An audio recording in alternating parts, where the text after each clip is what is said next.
High guys, welcome to my vlog. तर आज माझ्या आत्याकडे स्वयंपाक होता सुकळीला, म्हणून आम्ही सकाळी सकाळी नागपूरवरून निघालो आणि डोक्यात एकच विचार चालू होता की आज तर आपल्याला मस्त पानगी भेटणार आहे.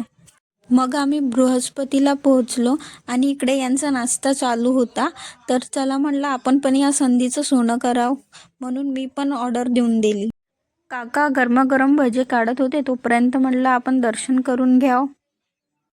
ही जागा माझ्यासाठी खूप खास आहे, कारण की आम्ही जेव्हा लहान होतो तेव्हा आमची आप्पाजी आम्हाला बंडीवर बसून इथे दर्शनाला आणायचे आणि इकडे आमचा स्वयंपाक असायचा. पुढं आम्ही मग सुकळीला निघालो आणि रस्त्यात आम्हाला काही बायका वावरात जाताना दिसल्या होत्या आणि एका बाईसोबत ते एक लहान डॉगी पण असा चालत होता, जसं का सगळ्या वावराची जबाबदारी त्याच्यावरच आहे. हा डॉगी पहा तुम्हाला का म्हणत आहे. आज कमाएगा तो कल बैठकर खाएगा। अरे अपनी मेहनत पर भरोसा रख, प्यार तो दोबारा भी हो जाएगा। आ मेरी जान।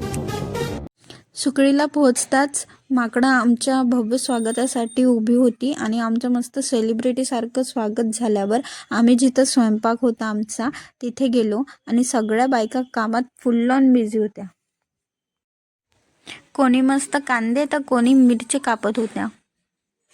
इकडे विठ्ठल रुक्मिणीचं मंदिर होतं आणि आमच्या आजी मस्त भजनात रंगून होत्या. इकडे लहान पोरं मस्त घसरमपट्टीवर घसरत होती. नंतर आम्ही नदीकडे थोडे फोटो काढून घ्यावं म्हटलं आणि इकडे तर डॉगेश भाई त्यांच्या टीमसोबत मस्त या व्लॉगमध्ये यायचा फुल प्रयत्न करत होते आणि मला वाटतं त्यांना पण व्हायरल व्हायचं होतं. पाय मोकळे करावं म्हणलं, म्हणून आम्ही फिरत फिरत परत मंदिराकडे आलो.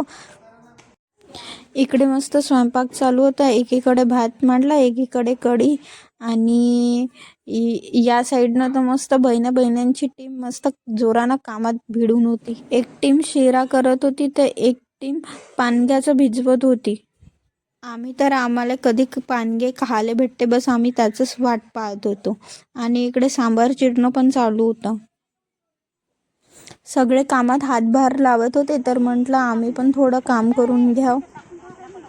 आणि इकडे जेवण चालू पण झाले होते. एकीकडे विदर्भाचे स्पेशल पानगे बनवत होते तर एकीकडे भाकरी बनत होत्या. आज तर मजा साहेबा म्हणलं आपली.